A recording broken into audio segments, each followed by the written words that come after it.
Louise Minchin has revealed it was truly blood-chilling for her and her family to be threatened by a stalker last year.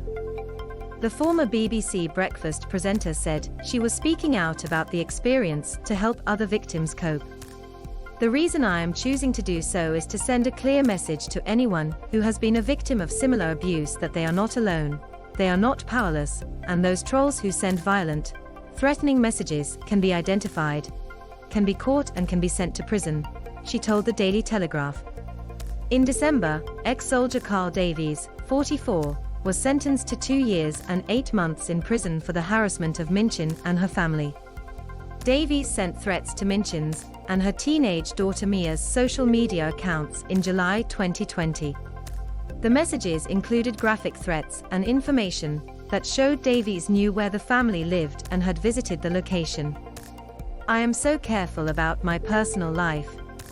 I never say exactly where I live, very rarely post pictures of the girls or say anything overly identifying in interviews or on air," Minchin told the paper.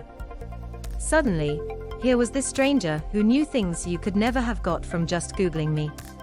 The details he had about where I live were chilling. He could have only known them if he had been stood right outside my house." Minchin and her family were on holiday when the messages were received. She said her daughter Mia desperately didn't want to go home, and once they arrived back, the family felt like prisoners in their own home for weeks. The police investigation lasted for 9 months before Davies was charged. Minchin said she was racked with guilt and hated that my profile meant Mia was having to go through all this. She said she considered leaving her job at BBC Breakfast, but her daughters told her not to let him win. "It's thanks to them that I didn't just quit that week," she told the paper. Minchin said, if anything good could come from the experience, it was the clear message that perpetrators don't always stay anonymous, they can be prosecuted. "Mia and I have both needed help to cope with what we've been through and are doing much better now, though it has left a mark," she said.